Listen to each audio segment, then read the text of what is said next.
Dr. B. Krishnachandra Kirti, Assistant Professor of English, Dr. BRR Government College, Jadcherla, Palmore University. Today, let's learn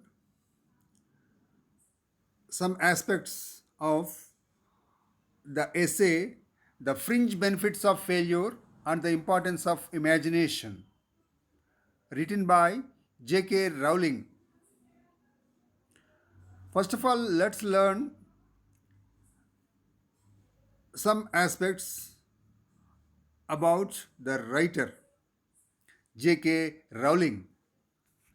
Joanne Rowling, born in 1965, best known as J.K. Rowling, is a British novelist, screenwriter, and film producer. She is the author of the best selling fantasy series Harry Potter, comprising 7 books. Her life is a classic, rags to riches story. She became an international sensation in 1999 with her first book, Harry Potter and the Sorcerer's Stone. 6 books of Harry Potter series followed, and hundreds of millions of copies were sold, and they were made into blockbuster films. Today, she is one of the Britain's richest and the most benevolent celebrities, donating a large portion of her fortune to charities. The current selection is an extract from the graduation speech delivered by Rowling at Harvard University on June 5th, 2008. The speech was later published in a book form with the title Very Good Lives: The Fringe Benefits of Failure and the Importance of Imagination. The title itself is suggestive of what is going to come, what we are going to learn. So, failures are the stepping stones to success, and we should not view or take failure from the negative perspective or point of view. Failure teaches us life's lessons. We can derive so many benefits from failure, and it helps us to grow, elevate our status and position. And there are two important aspects in the essay. First one, the benefits of failure, and the second one, the importance of imagination, how we can grow and how we can change our viewpoint or perspective with imagination. By developing imagination, through imagination we can do wonders and miracles. Recalling her own graduation ceremony and drawing on her humble background, Rowling delivers a moving speech full of ideas and hopes. She came from a humble background, a poor background, and she grew to heights. And she recalls, she brings back to her memory her own graduation ceremony, and she delivers a moving speech, not an ordinary speech motivating the students, a moving speech full of ideas and hopes. Instead of delivering a routine speech motivating the graduating students to pursue success, Rowling encourages them to redefine success and failure on their own terms. Many people give motivating speeches, motivating sessions, and inspiring speeches, etc. But she delivers a different speech, a different session, and she asks them to pursue success, to define and redefine success and failure on their own terms. Some failure and success are terms which are viewed by different people in different ways. For some, even a single action which does not go according to their idea ideas or wishes or desires or wants, is failure.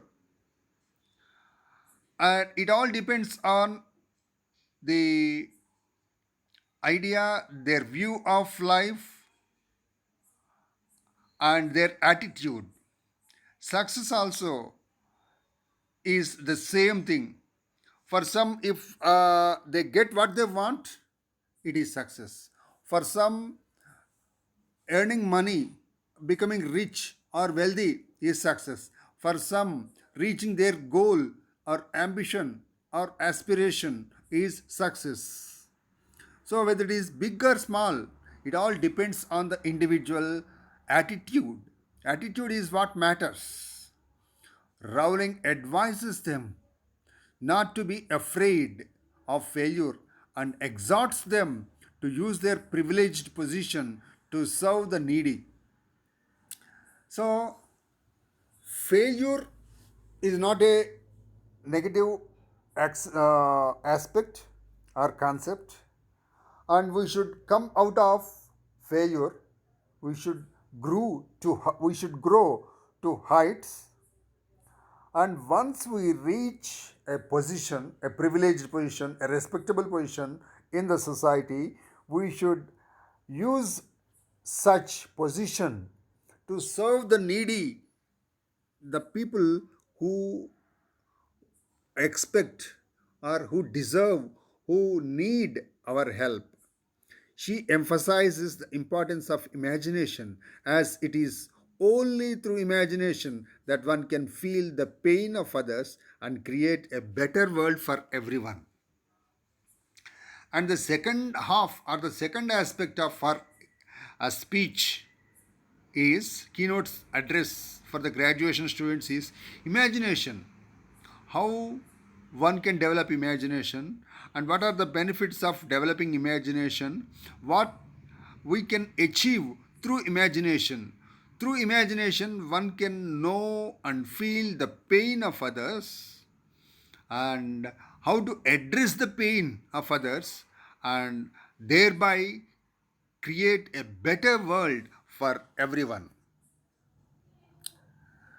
Pre-reading activity, if we look at the pre-reading activity, there are certain questions for us which we are supposed to analyze for ourselves. Do you or did you have a specific goal or ambition in life? So there are so many soft skills. So, and personality development is one such important one. And once again, under the major head personality development, goal setting is an important aspect. Everyone needs to set a goal and try his or her level best to achieve the set goals. For that, proper planning, executing the plan, and investing time, money, and energy. So all these things are needed.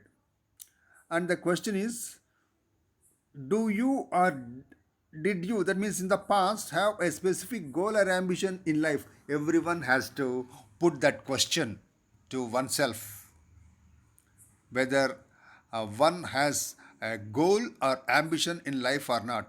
So living without a specific goal or ambition is meaningless. No one can move as he or she wishes. We cannot be drifted apart by the sailing wind. Do your parents and others in the family support your ambition? Okay, let us say if you have a goal or an ambition in your life, you need help or assistance or support from others, and the support first, it has to begin from the family, within the family. Your parents, your brothers and sisters, the members of the family, relatives, they should support you first, and then your friends and others, you can expect some support from them also. So the question is whether your parents and others in the family support your ambition or not. Did at any point of time did you get any support or assistance or help to achieve your goal or ambition from the members of your family or the otherwise that one has to analyze for oneself? Did you ever have to choose between what you wanted to do and what your parents or family expected you to do? So, there is a vast gulf of difference between what one wishes to do or what one wants to do and what his parents or family expect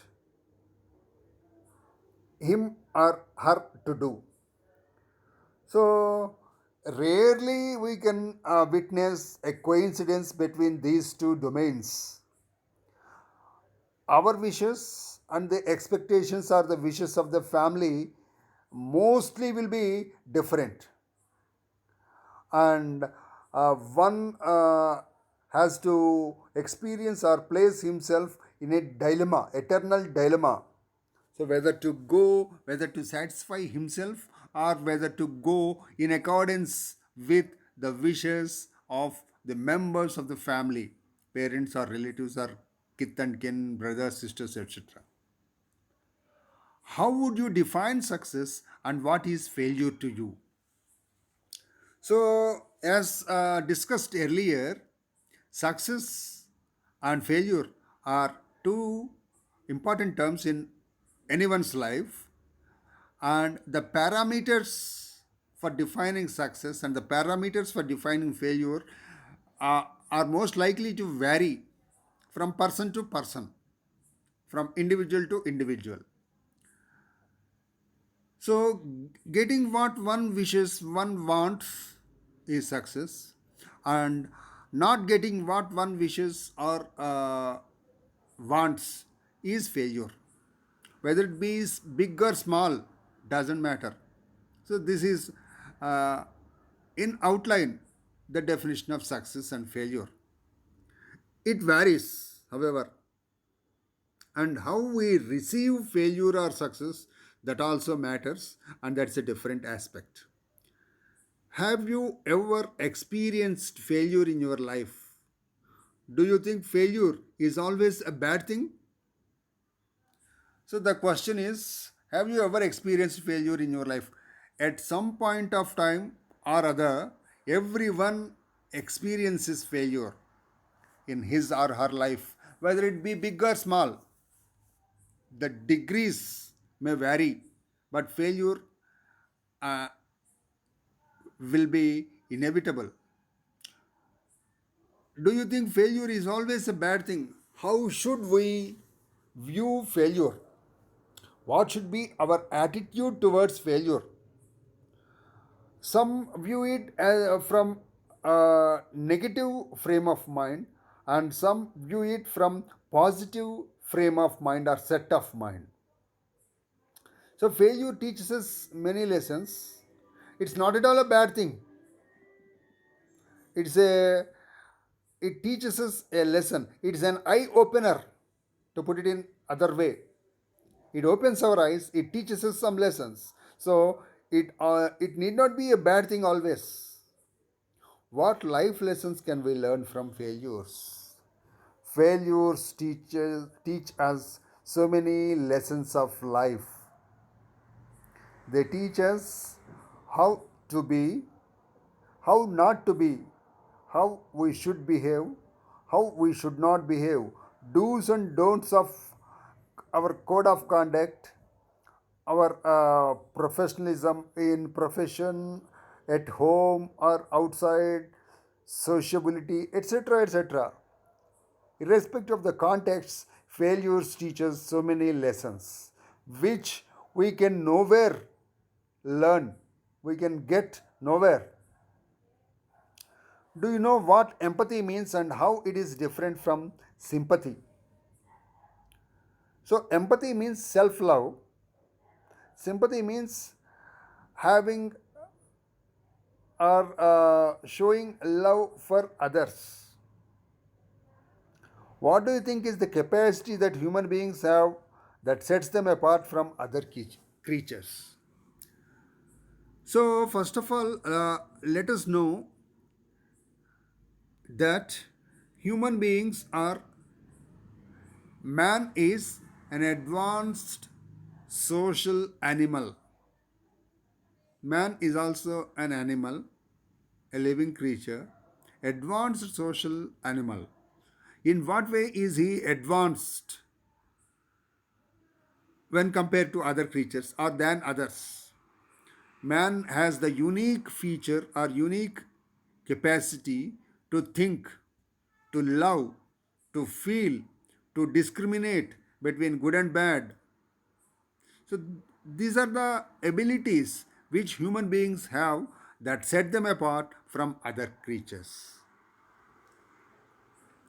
What ability do you think has enabled human beings to invent or discover new things and new ideas? So, where from the innovations or inventions or discoveries of new things and ideas spring, arise, come from, originate, if we look deep, the ability, the power of imagination, creativity, to put it in other way, enables human beings to invent new things, to discover things, and have new ideas. An idea can change one's life. A simple idea, a single idea can change the entire life. We have so many incidents. If we uh, look at history, go back to history and the developments of science and technology, do you think we should worry about ourselves, or do you think we have some responsibility towards others, particularly those who are less fortunate than us? So, if we worry about ourselves, it becomes selfishness, egoism, and egotism, self centeredness, selfishness, that is individualism, to put it in other way. So, objectivism, as Ayn Rand puts it, f- first ourselves, and then others. That is the main tenet or the main principle of objectivism as viewed by Ayn Rand, an American writer. But in contrast, we have some responsibility towards others, that is social responsibility. No man, as Minu Masani puts it, no man is an island. So we live in the society. We do not live in isolation. We are not alienated. We live in a society and we have some responsibility towards others, particularly those who are less fortunate than us. We must always be grateful and thankful to God, the Almighty, for providing us with what all we have. There are so many who are deprived of the amenities, the facilities which we are enjoying, physical or materialistic or emotional or mental, intellectual faculties, whatever it is. We should always help the needy, the less privileged, the less fortunate. So, coming to the actual text, the extract of the speech. On this wonderful day, when we are gathered together to celebrate your academic success, I have decided to talk to you about the benefits of failure. And as you stand on the threshold of what is sometimes called real life, I want to extol the crucial importance of imagination. So, here, the first paragraph of the essay or the extract of her speech can be divided into two parts for the sake of convenience of study. The first part is the benefits of failure, and the second part deals with the importance of imagination. So, the occasion, the context, the backdrop of the speech is graduation day uh, at Harvard University. She has been invited, J.K. Rowling has been invited, she had been invited to give uh, a speech, a keynote address, inspiring, encouraging, and motivating the graduation students of the Harvard University. And to celebrate the academic success of the students, they had gathered there. And they are now leaving the university into the society, real life. So they should learn, they are supposed to learn what is failure and the benefits of failure, the second side and the most important side. Generally, most of the people in the society view failure from the negative point of view, with the negative frame of mind, set of mind. But it but J.K. Rowling puts it from the other side of the coin. These may seem quixotic or paradoxical choices, but please bear with me. And she says it is a paradoxical choice. That means the benefits of failure. Half my lifetime ago, I was striking an uneven balance between the ambition I had for myself and what those closest to me expected of me. So when she goes back to the days when she was a student, when she was studying,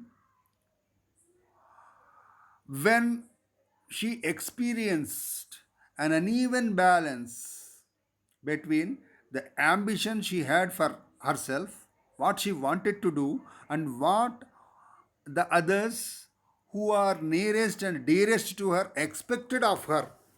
So expectations of the so as we discussed earlier, there will always be a vast gulf of difference between what the members of one's family expect, and what the actual, what the person under consideration wants or wishes to do.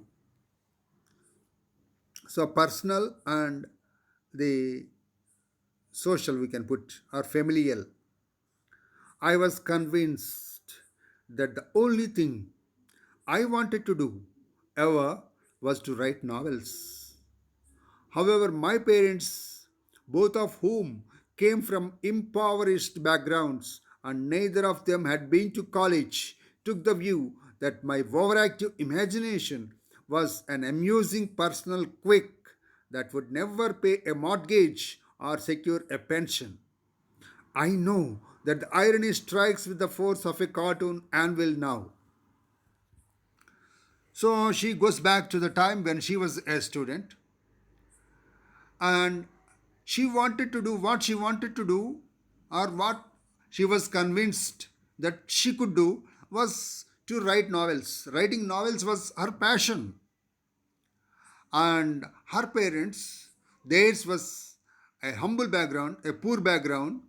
Her parents came from poor background, and they had never been to college.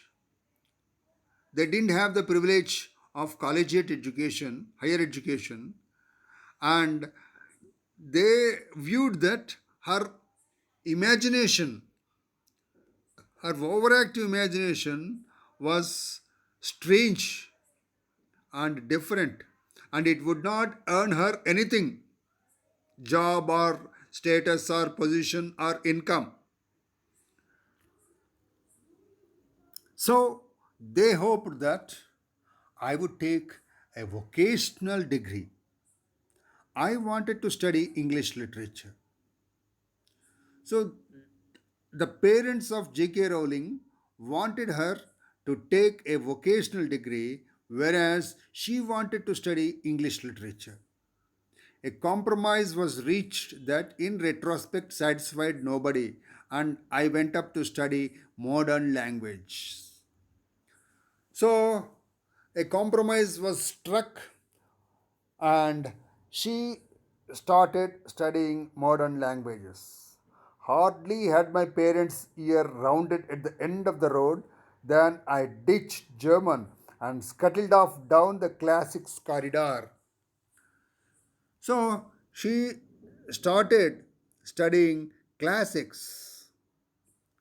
I cannot remember telling my parents that I was studying classics. They might well have found out for the first time on graduation day. Of all the subjects on this planet, I think they would have been hard put to name one less useful than Greek mythology when it came to securing the keys to executive bathroom. So she did not tell her parents that she was studying classics and she was not interested. I would like to make it clear in parenthesis that I do not blame my parents for their point of view. And now, after having achieved so many successes in her life, she did not want to blame her parents for their point of view, thinking from their perspective, due to their lack of studies, being low educated, their point of view need not uh, coincide with her point of view. There is an expiry date on blaming your parents for steering you in the wrong direction. So, for throwing blame also, there will be a time bar, says Rowling. So, after having achieved so many things and after several years, after passing through half of the life span, one cannot blame their parents for their steering, for their leading their wards. The moment you are old enough to take the wheel, responsibility lies with you. Once one becomes mature, the responsibility will be with that person, not with the parents.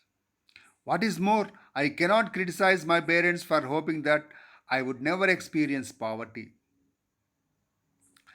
So, having come from a humble background, having a poor background, it is natural that parents expect or hope that their wards, their children, would never experience poverty. They put in all their efforts, whole and soul energy, not to see their wards in a low position and experiencing poverty. They had been poor for themselves, they had been poor themselves, and I have since been poor, and I quite agree with them that it is not an ennobling experience. So, being poor is not an ennobling experience, it's not a good experience, it is not a coveted thing. No one wishes to have such a position, to be poor, to experience poverty, because what are the aspects of poverty? Where does one lead? Where does poverty lead one to? Poverty entails fear and stress, and sometimes depression. So, poverty throws fear and stress. It thrusts, it inflicts fear and stress, and sometimes depression also. These are all the negative aspects. It means 1,000 petty humiliations and hardships. Poverty even inflicts 1,000 petty humiliations, unexpected, undesirable, unwanted humiliations, and hardships, difficulties. Climbing out of poverty by your own efforts, that it is indeed something on which to pride yourself, but poverty itself is romanticized only by fools. So, how and when can one take pride of oneself? When can one be proud? One can take pride or one can be proud of himself when he comes out of poverty, when he climbs out of poverty with his own efforts, by his own efforts, through his own efforts. Coming out of poverty, getting rid of poverty, and achieving something noble, ideal, lofty. Poverty is romanticized. Poverty will be desired. Poverty is viewed as a positive aspect only by fools, says J.K. Rowling.